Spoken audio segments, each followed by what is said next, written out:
Hello team, welcome to another ATP Geopolitics video. Myself, Jonathan MS Pearce. This is Ukraine War News Update.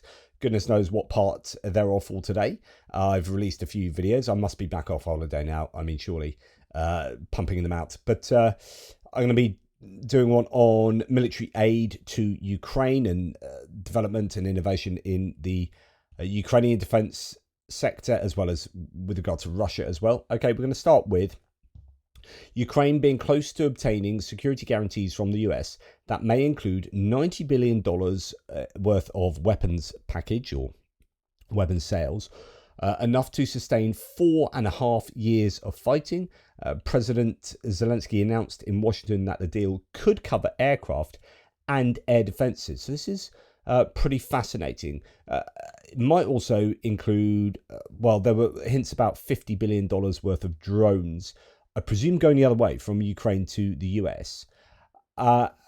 Okay, let's go and have a look at some detail about this. And this would obviously be part of the political approach to the meetings in the White House, whereby I guess with European money, Ukraine would be saying, hey, how about $90 billion, $100 billion worth of weapons that we could buy off you? Does that sweeten you? So there's going to be an element of, you know, the carrot here with regard to this being part of a political charm offensive. Now, Zelenskyy has outlined this. Let's have a look at the Kyiv Independence, see what they say to give us some more details here. Ukraine has proposed buying US weapons worth $90 billion as part of security guarantees. If you help coordinate security guarantees, we'll buy some stuff off you.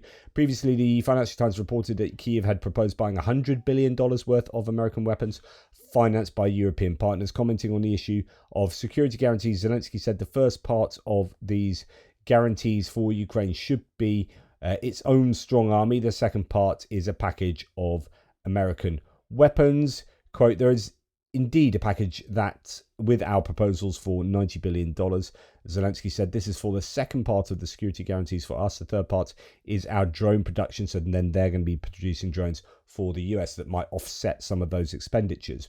The plan aims to secure US security guarantees and anchor Washington's long-term commitment to Ukraine by tying its defense needs to a major boost for US industry. Kyiv hopes to turn its request into an investment opportunity that appeals directly to American interests. And sadly, in a way, this is where we're at, where the US is not, or at least the Trump administration is not prepared to help Ukraine with any more PDA, USAI funding or anything like that. Any kind of US weapons being donated to or given to or lend-lease or anything like that to Ukraine. You can have stuff, but you've got to buy it. And then that becomes part of a very transactional approach to unification of allies with the US, obviously, at the heart there.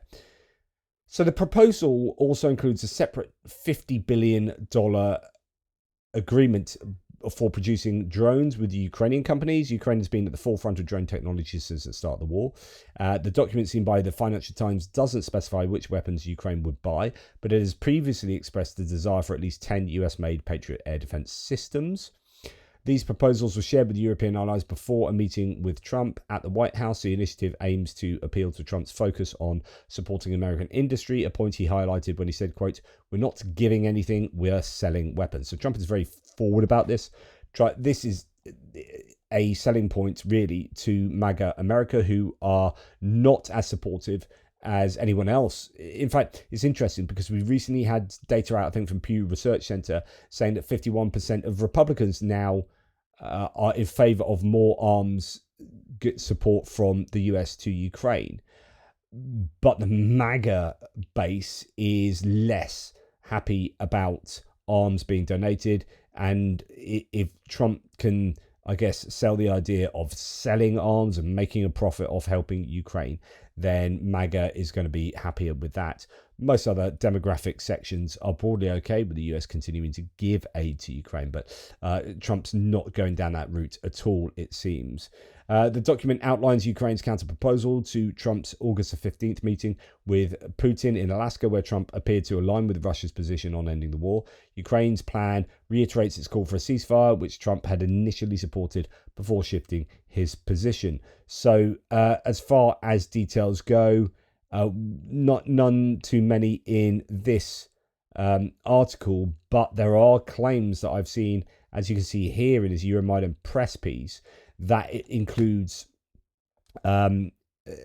planes as well and aircraft, and that would be massively significant. As I stated in my hits and losses video this morning, I think a big game changer for the Ukrainians would be to get hold of about 70 planes. I think, you know, they've got enough ability to use planes much closer to the front lines, as they have degraded Russian air defenses really significantly over the last 2 years. And we're at a point where we are seeing guided glide bombs being used from the Ukrainians. Okay, the Russians have been using them freely. They succeeded in Avdiivka and many other places in absolutely hammering the Ukrainian front lines, to the point where the Ukrainians pulled out of Avdiivka because of guided glide bombs. The Ukrainians need to look at that and say, right, we need to do that to the Russians. And actually, we can do that. We just don't have enough planes and bombs at the moment. But if we can get the planes and bombs, then, hey, this is going to be a game changer. So you imagine another 70 planes, whether they're F-16s, Mirages, but also maybe Gripens, and the Ukrainians are able to hammer those front lines, then that is a game changer. So in this Euromaidan piece, he noted that second key element of the guarantees of an American defense package worth $90 billion, which includes aircraft, air defense systems, and other weaponry. He added that more details on future agreements will emerge daily. So if that's aircraft, that is, because I presume, you know, many countries, the US included, will be phasing out F-16s probably in favour of F-35s. And if that's happening, then more and more countries are going to have F-16s that are surplus to requirements. Now, we also hear that training for new crews and maintenance personnel for armoured personnel carriers from the French, the VABs, has already concluded in Poland. A new batch of unspecified number of VABs is to be transferred to Ukraine. So the VAB is the French armoured personnel vehicle carrier that we had seen previously, you know, a few times on a loss list, but actually not so much recently. Now, we know they've been given some. And we also know that France has said that Ukraine gets first dibs on anything that is being phased out. And a lot of French equipment is being phased out in different domains, particularly the VAB. So the VAB is a pretty standard APC that the French have used and that they're replacing. And that means that Ukraine will have access to probably quite a lot of VABs. In fact, I might just have a quick look at how many that might be. Oh, wow. So just AI overview on Google says they're planning on replacing the VABs of French with the VBMR Griffon vehicles. There are about 4,000 VABs in service. 4,000 VABs that Ukraine has first dibs on. So I would imagine as they're getting replaced by the Griffon, that they are... So a total of 1,872 Griffon vehicles are expected to be acquired to replace a VAB. So it might not be that, you know, as you replace things, you don't always need that many. War changes, you're like, we don't need so many APCs as we need drones and this and that. So, you know, we don't need 4,000. So it might not be that they have to wait for all 4,000 to be replaced. They need to wait for 1,872 to be replaced. In other words, you know, for every Griffon that comes along, Ukraine could get 2 VABs or 3 VABs. So anyway, I don't know the situation, but potentially there's an awful large number of VABs that Ukraine could have access to. You just don't know when that will be. Now, Renault, the French car manufacturer, will naturally be present in Ukraine to help, but this requires further discussion with our government partners. So the car company has been touted as providing building drones with or for the Ukrainians. Renault has confirmed its ability to provide industrial assistance in the production of Franco-Ukrainian drones for the French and Ukrainian armed forces in Ukraine. However, the company reveals that it's been the target of a series of Russian cyber attacks. I knew this would happen. I told you when news came out that Renault was signing up to this, that beware, they are going to be attacked. Quote, the prospect of manufacturing drones is already causing concern in Renault factories. Fortunately, the government is the group's largest shareholder, so it's difficult to say no.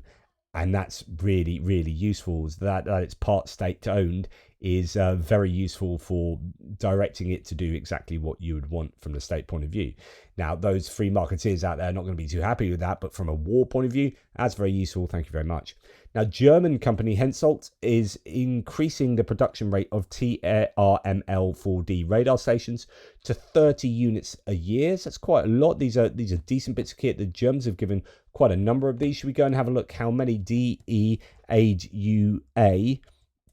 has a really good website now. So that's German aid to Ukraine, and he shows how much stuff is given. So if we go to a control FTRM, here we go, TRML4D. So they have given 16 so far, and I presume, I wonder if they've got, no, there's only one on that page.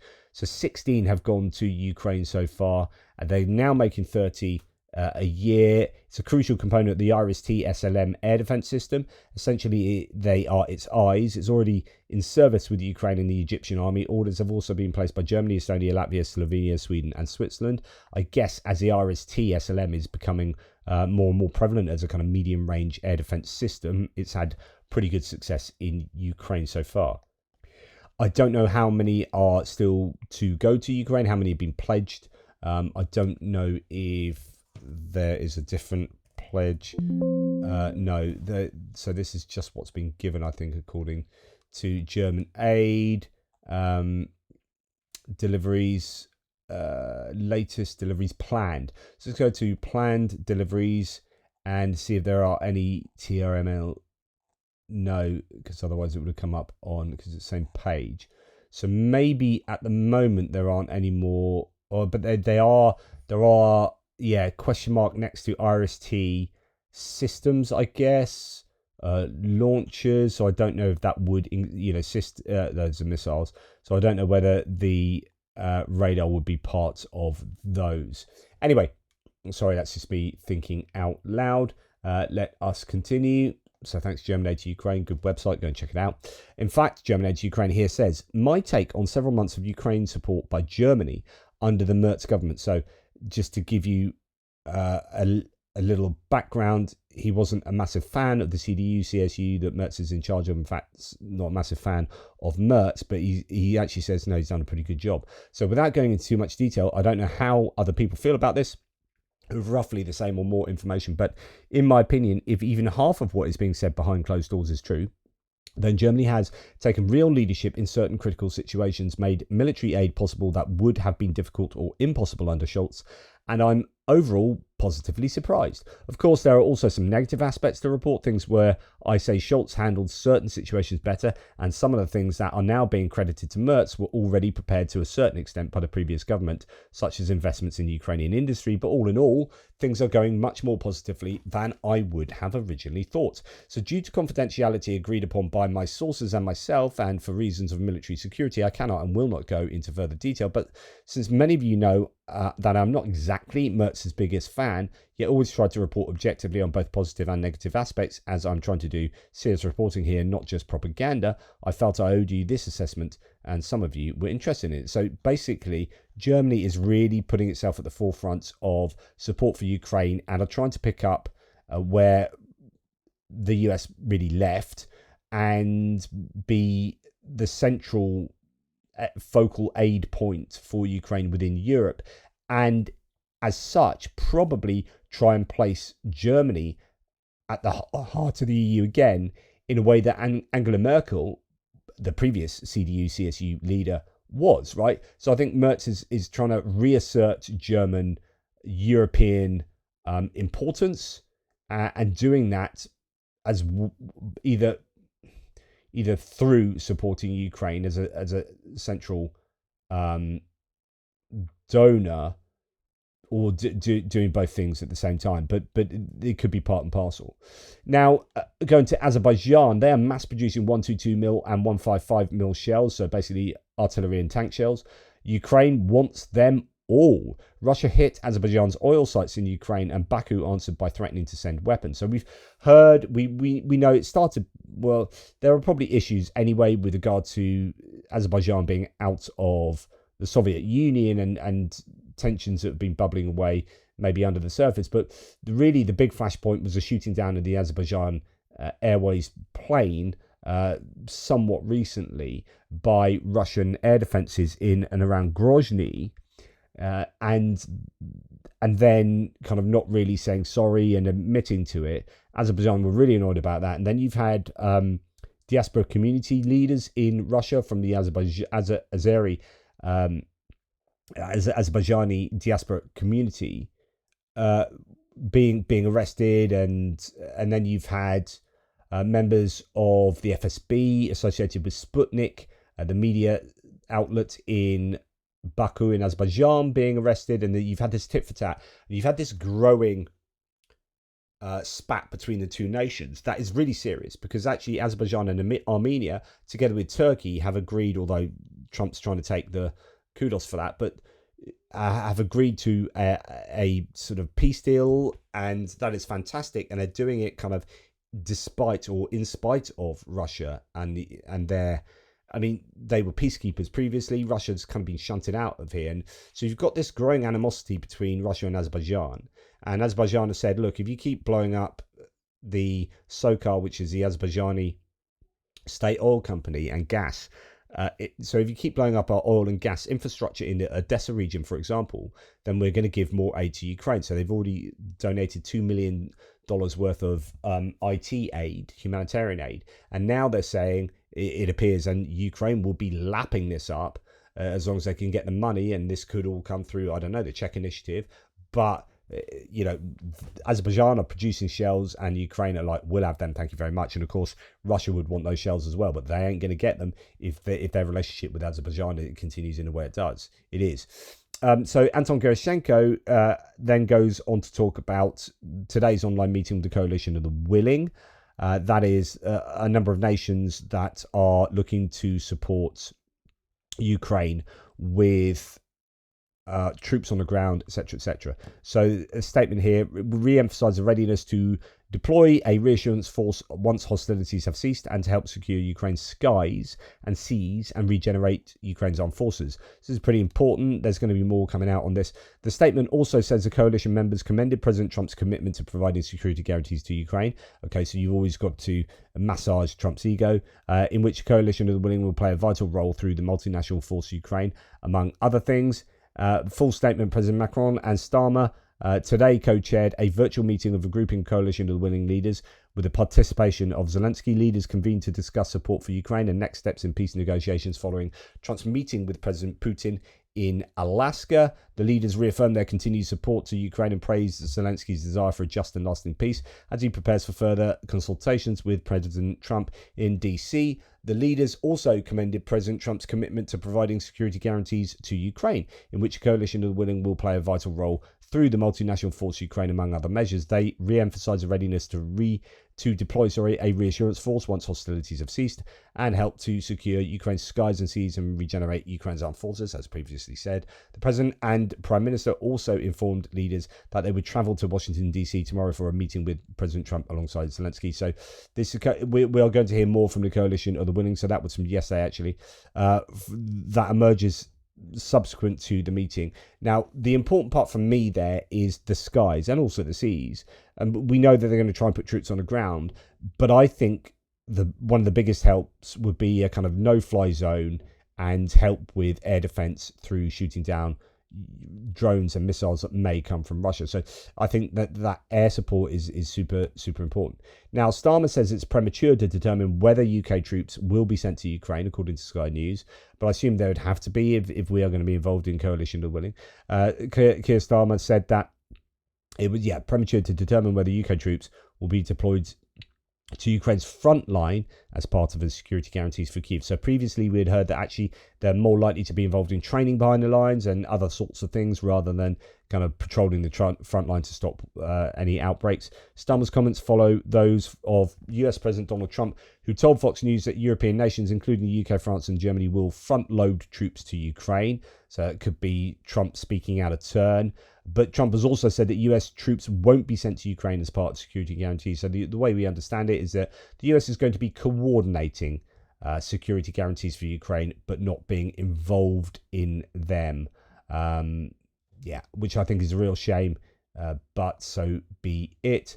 The United States will help Europe deploy its troops in the Ukraine, including with air support. So it could be logistical support for, that could be part of the logistical coordination of support for Ukraine from the coalition of the willing.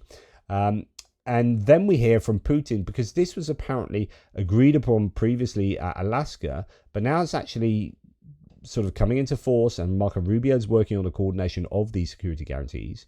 Turns out that it looks like Russia is going back on this. So Jimmy Russian, security analyst, says in a move that should shock nobody, the Russians are now backtracking on what they apparently offered to accept when Putin met with Trump in Alaska on Friday. So George Barris from the ISW says the Kremlin is negatively reacting to the US proposal that Ukraine received Article 5-like security guarantees. Russian Foreign Ministry categorically rejects NATO countries sending a military contingent to Ukraine. We reaffirm our repeatedly stated position on our categorical rejection of any scenarios that envisage the appearance in Ukraine of a military contingent with the participation of NATO countries. That is going to be a huge sticking point. Because if you can't have security guarantees, if Russia is saying categorically you can't have security guarantees, that's the end of peace negotiations. Honestly, this is one of the most important things I've said all day. I probably hadn't realised the importance of this until just now, okay? But if they are serious about that, Russia, then there ain't no peace negotiations. You cannot have peace negotiations without security guarantee, because you cannot have a peace negotiation that allows Russia to just simply go in and take a second bite of the apple and nothing happens, right? So there have to be security guarantees to act as a deterrence. And the only ones that act as a deterrence are ones that with Article 5, either Article 5 itself from Ukraine being part of NATO or something similar to that bilaterally and multilaterally. But if you're saying any country that's in NATO cannot have forces in Ukraine, then you don't have a security guarantee that's workable, in my opinion. This invalidates any future peace agreements, in my opinion. It's huge. Right, Ukraine has gained access to the EU's $1 billion defence contracts. So just to give you some explanation here, this spring the EU granted Ukraine associated country status in its €1 billion defence fund, so $1.17 billion. Now, for the first time, Ukrainian companies can compete for contracts and co-develop military systems that will protect Europe. Ukrainian defence firms can now bid for EU contracts, partner with European companies, and help design tomorrow's battlefield technologies. This is really, really important, as long as they're competitive and provide the right stuff at the right price, etc., etc. But that's excellent. So this is a way of Europe of Ukraine already kind of starting to assimilate into Europe ahead of an eventual EU accession, and also really good for cooperation in the defence sectors with Europe. Okay, biggest piece of news, other than maybe what we just said about Russia, is this. So Ukraine have launched the new Flamingo missile. So you can see there's a video there of it being launched. There's a few videos kicking around. And that's a photo of the new previously unseen Ukrainian Flamingo missile, which is a claimed flight range of 3,000 kilometers. It is a big piece of kit. Now, I guess it has to be that big in order to fly 3,000 kilometers. Ukraine's long-range Flamingo cruise missile enters serial production, according to various media outlets.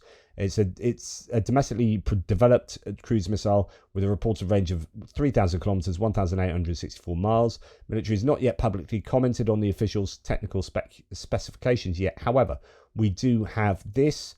So, Fabian Hoffman here sharing these stats, and I presume these are accurate, but let's have a look.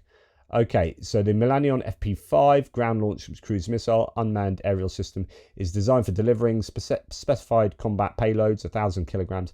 That's big. 1,000 kilograms, by the way, is big. to engage ground targets with fixed topographical coordinates at distances of up to 3,000 kilometers, both day and night, in the presence of active radio interference. Right, this is huge. 3,000 kilometer range, 5 kilometer altitude, flight altitude, max flight time of 4 hours, so can obviously poodle at quite a speed.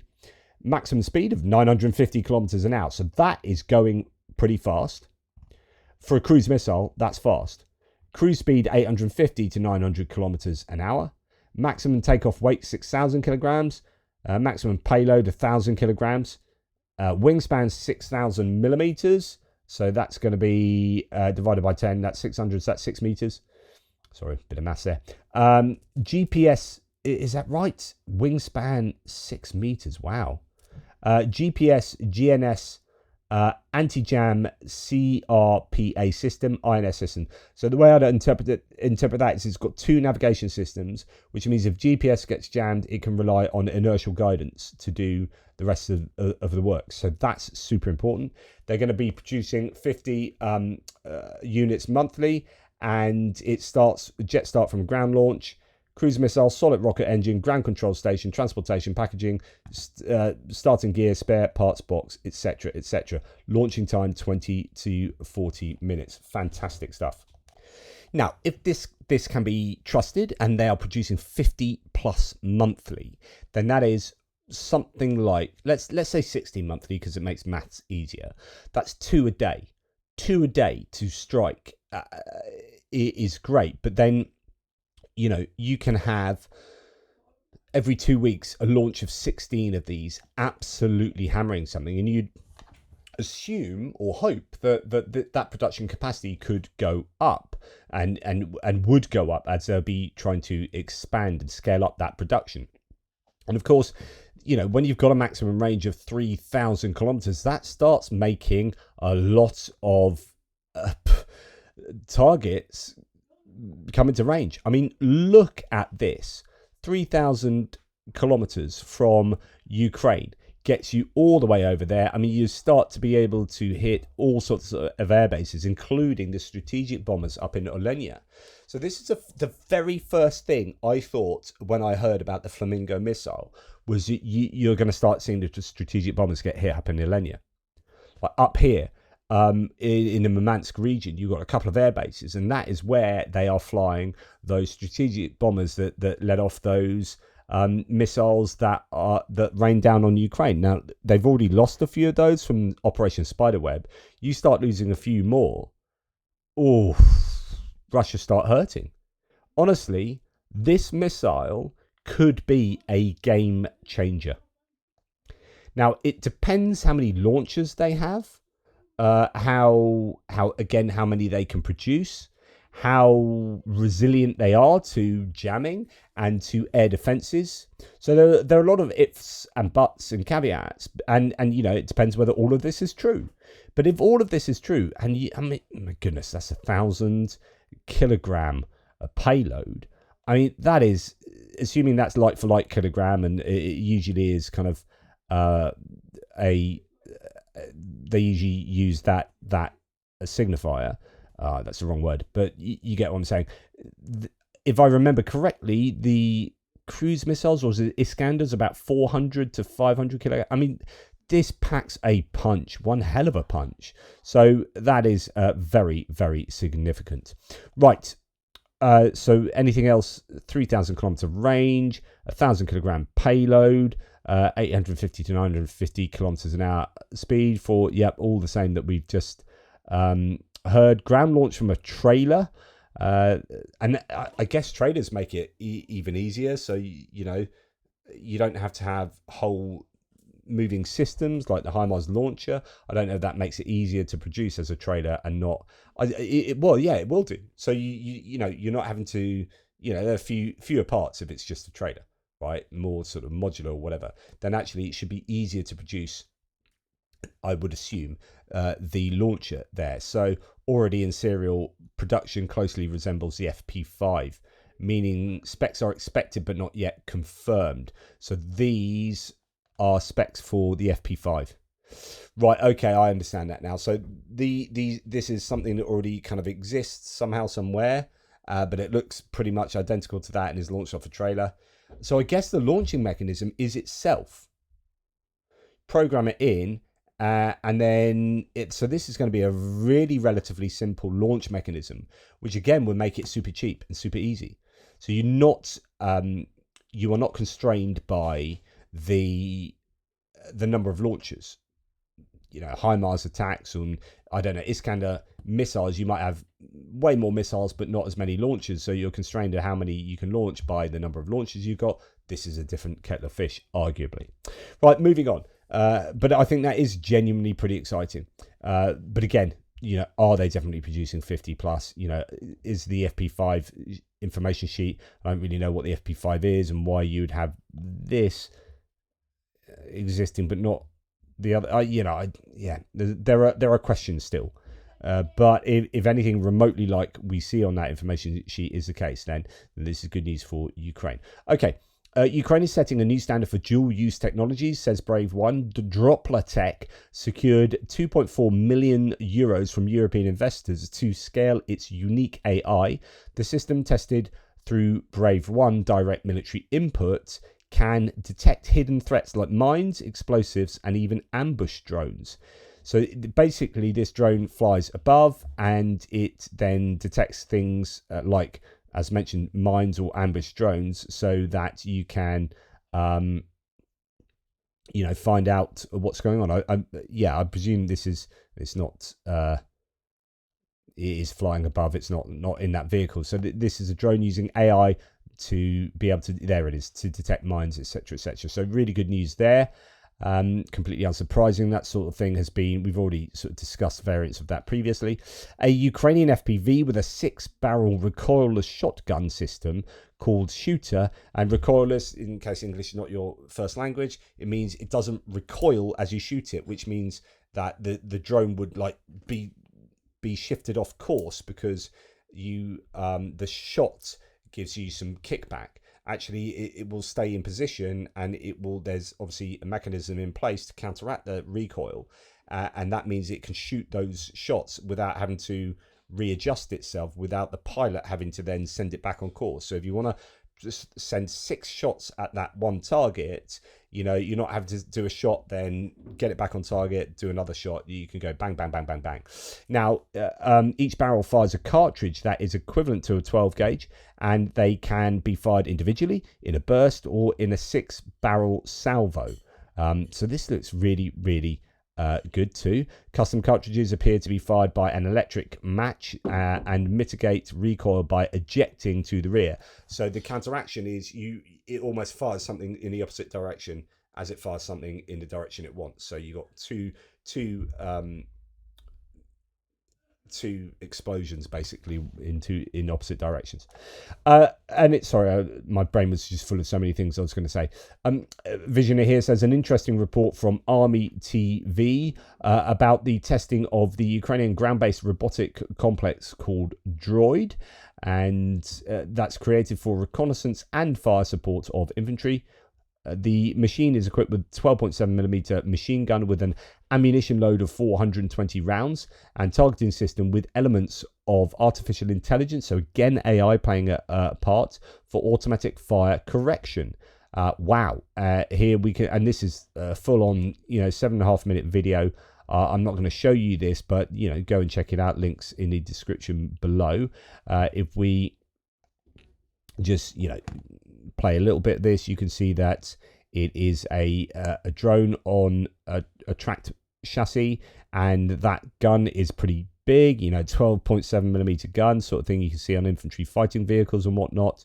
It can do some damage, certainly to watermelons, and that we've already seen drones like this used in support of attacks on Russian positions. We have seen them be used actually in the cross clearing out just the other day around the Dobropilya sector, where Ukrainians were using drones similar to this to help clear out areas. You're going to see more and more of these drones, as the Ukrainians are going to want to. They need to substitute humans for robots. they don't have the boots on the ground. They don't have the population to be able to withstand huge casualty numbers, and so they have to start producing masses of UGVs now. And that's what you see there. Now, Euromaidan press article has a mystery drone has helped Ukraine's Su-27 wipe out Russian paratroopers with American JDAMs, which is good news there. Goodness me, the pop-ups from Euromaidan press. They're obviously desperate for money here. The recently revealed Privet 299 drone could help extend a robotic kill zone by tens of kilometers from the front line. So let's read this Euromaidan press article. The Ukrainian Army Air Force teamed up for a precise airstrike on a concentration of Russian troops in Bakhmut with a Sukhoi Su-27 fighter with a mysterious new surveillance drone. The August the 11th raid targeted with what the Army's 24th Mechanized Brigade described as a temporary deployment site of enemy personnel around 15 kilometers from the front line in Donetsk Oblast. The personnel were reportedly from Russia's 98th Airborne Division. Division's paratroopers have been fighting Chasiv-Yar, slowly pushing Ukrainian troops out of the ruins of that frontline town. Now, the twin-engine supersonic Su-27, one of dozens the Ukrainian Air Force inherited from the Soviet Air Force in 1991, probably struck the site with one of its new Western-supplied precision munitions, the French Hammer glide bomb, or American Joint Direct Attack munition, which can also be fitted with wings for gliding attacks. A glide bomb can range tens of kilometers when tossed in a fast climb. So the problem is for these planes is that the range for these guided glide bombs is usually probably 50 kilometers plus, but that's assuming that you've got air dominance and you don't have any air defense units and you can fly at a high altitude, and that obviously gives you a much longer range for your longer time for your bombs to glide, and so the range is much greater. What Ukrainians are having to do is fly very low so they don't get shot down, and then at the very last minute they bank up and they fly sort of upwards at a very steep level and then release the bomb, and then that has the added benefit of being released at an angle where the plane is flying upwards, and then the plane banks away and gets out of dodge, and then the bomb then goes over and glides to its target, but you're doing it from a much lower level, and so the range is not great. But distance strikes require help spotting targets and then assessing the damage following the strike. For that, the 24th Mechanized Brigade deployed a previously unknown drone type. Quote, "You can see the work of the new Ukrainian fixed-wing drone Privet 299, the brigade stated. Aside from the fact it's got fixed wings as opposed to rotors, we know almost nothing about the Privet 299. Russian forces operate a Privet 82 drone that may be broadly similar to the Ukrainian Privet 299.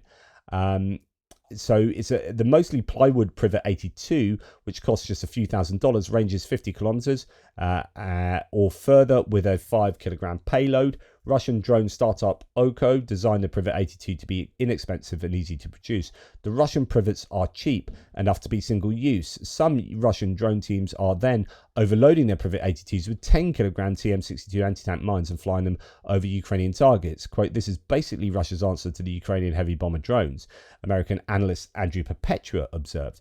It's unclear whether the Ukrainian Privet 82 is strictly a surveillance drone, that should be the Privet 299, or whether it can be sent on one-way missions with an explosive payload. For now, we know the mysterious Privet 299 is an airborne spotter for manned fighter raids, and it could be meeting growing demand for medium-range attack drones, but obviously there's little known about it. At present, Ukraine's FPV drones dominate the battlefield as far as 15 kilometers from the front line of contact. Efforts are underway to extend the drone kill zone to 40 kilometers. The goal is to deny Russian forces the ability to move undetected across the front. The Privet 299 should range 40 kilometers with a meaningful payload, filling a critical gap between the FPVs and the Ukraine's much bigger and much more expensive deep strike drones, which range thousands of kilometers. So this is kind of like sort of the Molnia for the Russians. You've got the Lancet drones, things like that. The Russians have many more well, they've had much more success in those kind of medium ranges for those sorts of fixed-wing drones, and the Ukrainians really have been playing catch-up there. Now, General Syrskyi said the armed forces of Ukraine are creating a new branch of troops, assault troops. According to Syrskyi, he said, and I reported this in this morning's Hits and Losses video, by 2026, so by the end of this year, 4 more months, 3.5 months, MOD plans to conclude 3,500 contracts with citizens of Ukraine, 1,000 with foreigners, and 2,500 through direct mobilization every month. So that is 5, 6, 7,000 troops a month. But the important part for me here is the 1,000 foreigners. And I think this is very important. I think Ukraine absolutely needs this. They do not have the population to sustain huge casualty losses. And they really need to be recruiting from abroad as much as possible. That's an advantage Russia has been able to achieve. And Ukraine really need to be able to match that. So it's interesting they're throwing 1,000 foreigners there, 3,500 contracts. Right, I got this wrong. It's not 7,000, and I got that wrong this morning. So this is 3,500 contracts in total, 1,000 from foreigners and 2,500 through direct mobilization. So so that's 3,500 as it says. Interesting. That's even more interesting in a sense because that is almost a third of new fighters will be foreigners. Wow. 2,500 through direct mobilization. And then you've got 3,500 against what the Russians have, which is supposedly 30 to 40,000 a month. And they are supposedly ahead of their recruitment objectives. However, we then saw this, and I shared this with you this morning. The rate of recruitment for military service under contract in Russia, according to iStories, which is, I think, a Russian exiled media outlet, has dropped to a 2-year low. So are they recruiting 30 to 40,000 a month? Well, in total, in the first half of 2025, 127,500 people received contract payments. 40,000 fewer than in the same period in 2024. That's 127,500 in 6 months. So that is, only looking at just above 20,000 a month.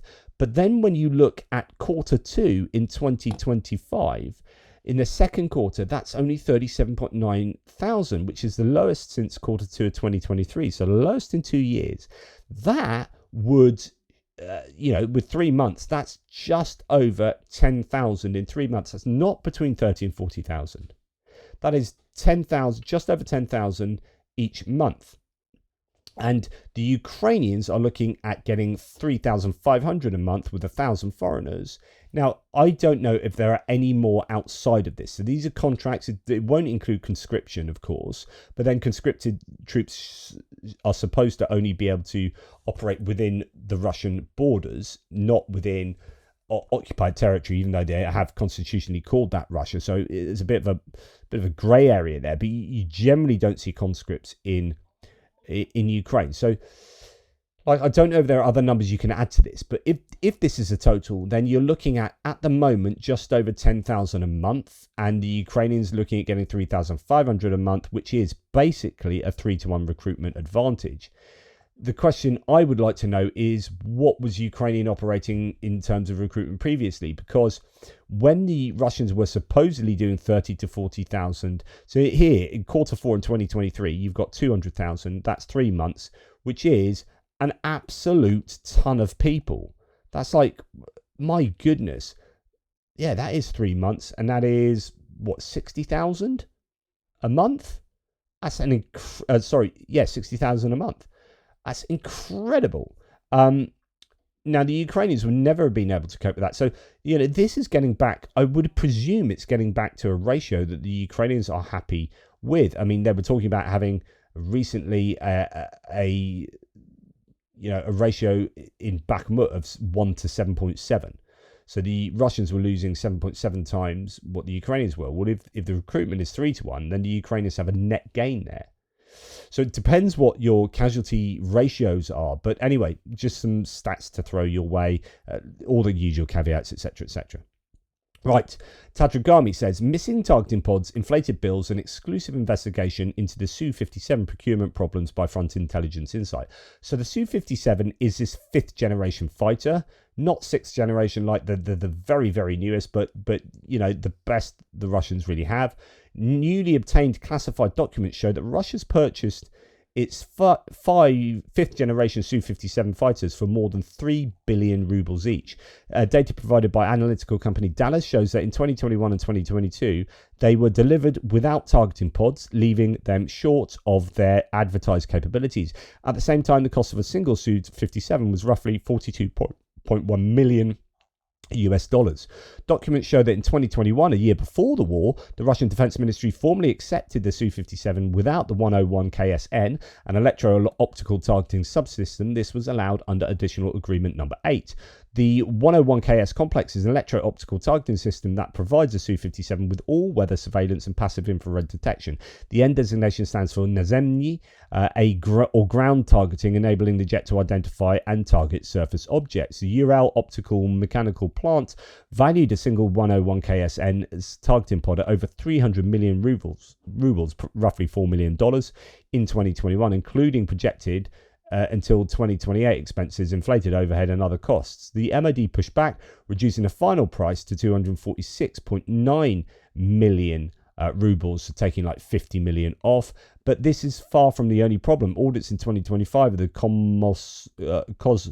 Komsomolsk on Amur aircraft plant, part of the Sukhoi Corporation, found accounting routinely blurred military and commercial costs.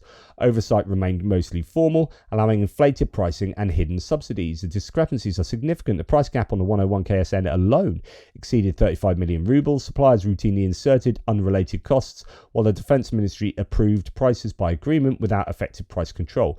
Procurement practices compounded the issue. Su-57 deliveries were accounted separately from the shipments of targeting systems, creating the risk that the state paid twice, only once for the aircraft listed as fully equipped and again for individual components such as the 101 KSN. These practices have left the Su-57 program plagued by inflated costs. More significant, however, is the evidence that production delays and aircraft delivered in incomplete form were caused by Western sanctions, which deprived the Su-57 of electronic components. And this is not the only problematic component. In September 2024, we conducted an analysis of the Micropribor plant, which manufactures MPPU-50 for the Su-57. Western sanctions have blocked the supply of critical microchips, disrupting production. That said, the absence of targeting pods is unlikely to explain the jet's limited use in the war, since the ground targeting subsystems and monitoring surfacing targets is not central to Russia's intended role or operational concept for its 5th generation fighters. Okay, so pause. The Su-57 is supposed to be the best plane, and yet it is barely registered in the war at all. It's like been thought to be used a couple of times, as far as I understand. So what underwrites its lack of usage? Surely, like some are saying, well, it's not as good as they're hoping. It could be lost too easily. They don't want the embarrassment. Again, it might be incomplete and missing these very vital parts, although Tatragami says that those aren't like super vital for the role they might have been used in. But still, like if you can't actively target ground targets, while the full impact of sanctions on the Su-57s is not entirely clear, Western technology remains a serious bottleneck, giving significant leverage over the procurement of Russia's advanced fighter jets, particularly their electronic components. So thought I'd throw that one in there. And we're going to end with Russia's AI drone production depends on the Russia-China-Belarus supply chain. The international network enabled Russia's technological leap to autonomous drones that evade Ukrainian electronic warfare. So there's a new Euromaidan press article here. I've been speaking too long, so I won't go on this one. But just to let you know that, again, that Russia, but also Belarusian connection really does enable Russia to still keep producing equipment that they really shouldn't be able to, given the sanctions that are in place. So yeah, China gets Russia out of a bind again, and also Belarus to some degree. Anyway, that's enough from me. I really appreciate your support. It's been a long one. Take care, and I'll speak to you soon. Toodle pips.